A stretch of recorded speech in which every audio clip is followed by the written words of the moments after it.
Food. Oh look, a note in the bottle. Food, food, food. I wonder how we get the note out of the bottle, Moby. Food, food, food. Great idea. Dear Tim and Moby, how did Russia rise to power during the early modern period? From Dan Gleasack. Well, Dan Gleasack, that's a very good question. The rise of Russia began in the 14th century when Ivan III, otherwise known as Ivan the Great, freed Russia from the Tatars. Boo?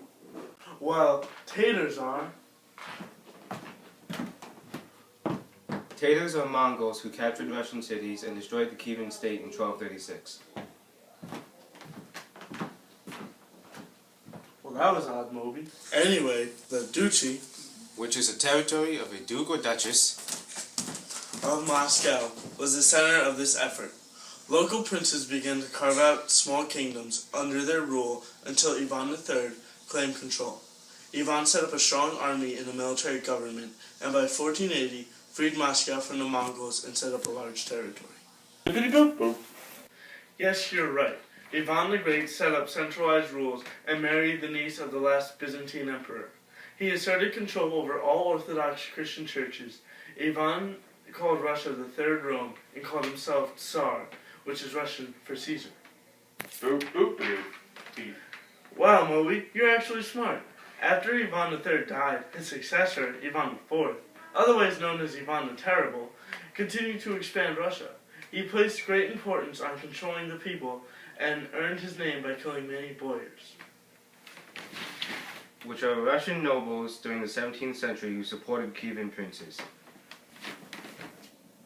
As Russia expanded, both Ivan III and the Fourth recruited Cossacks to migrate to these new lands.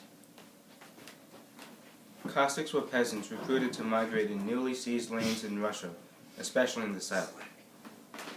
These Cossacks conquered the Caspian Sea areas as well as Russian Siberia. Along with the expansion, Russia carefully managed contacts with Western Europe. Ivan III launched diplomatic missions to the west, and during the reign of Ivan IV, British merchants established trade with Russia.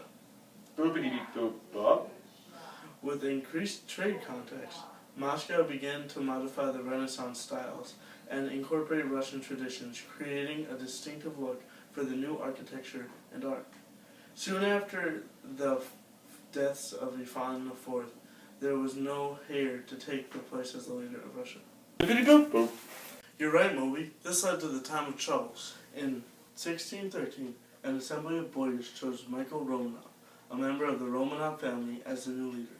He restored internal order, drove out the foreign invaders, and recommenced imperial expansion. Russia secured part of Ukraine and pushed its southern border to the Ottoman Islands. Then when its successor, Alex Romanov, came into power, he increased the Tsar's authority by abolishing the assemblies of nobles and restoring state control over the church.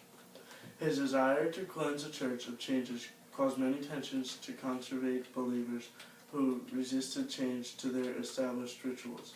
The government exiled these old believers to Siberia or southern Russia. Beep boop beep. Yes, this would eventually lead to the westernization of Russia. By the end of the 17th century, Russia, although remaining agricultural, was a great land empire.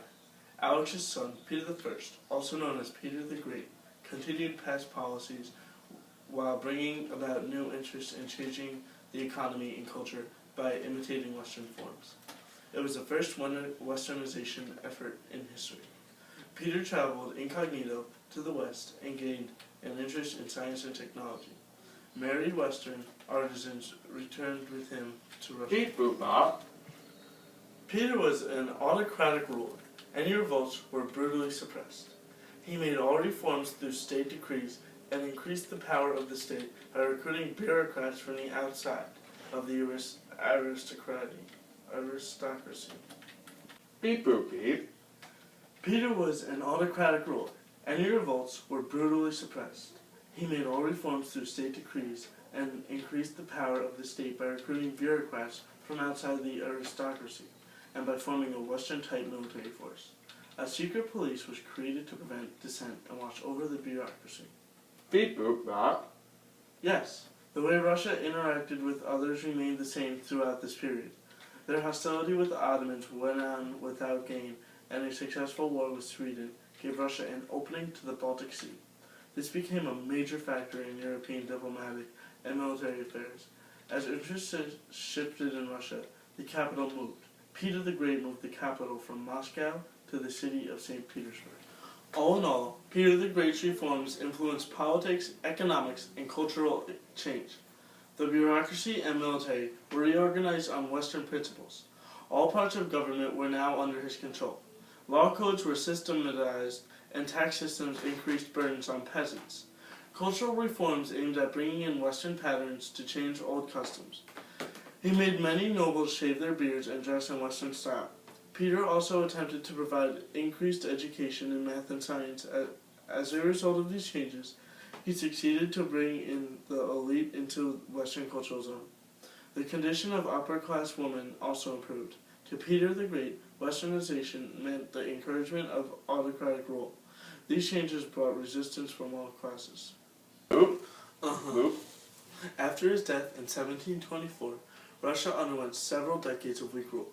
When Peter the Great's nephew took the throne, this changed. Peter III was retarded, but his wife Catherine took matters into her own hands. After his death, she ruled under the name Catherine II. Significant changes resumed during the reign of Catherine. She used the Pugachev peasant rebellion as an excuse to extend central government authority. In many cases, she gave nobles much more power over the serfs in return for their service in the bureaucracy and military. Beep boop ma. Indeed, under her authority, Russian expansion continued. Territories like Crimea were gained in Central Asia from the Ottomans. Catherine also brought Enlightenment ideas to Russia, but centralized and strong royal authority were more important to her than Western reforms. Catherine II pushed colonization in Siberia and claimed Alaska. Russian explorers went down the northern American coast into northern California. In Europe, Catherine joined Prussia and Austria to partition Poland and end its independence. By the time of her death, Russia had completed an important transformation. Over 3 centuries, the Tsars created a strong central state. New elements from the West had entered and altered Russia's economy and culture. So, Moby, what did one potato say to the other? D. I don't know. What? Hello, I'm a potato. The time troubles followed the death of Ivan IV without heir early in the 17th century. It ended with the selection of Romanov as Tsar in 1613. The Pugachev peasant rebellion was an unsuccessful peasant uprising led by Cossack Pugachev during the 1770s. The Enlightenment was a cultural movement of intellectuals in 18th century Europe. It promoted science and intellectual interchange, and opposed superstition, intolerance, and abuses in church and state. Crimea is located on the northern coast of the Black Sea, occupying a peninsula of the same name.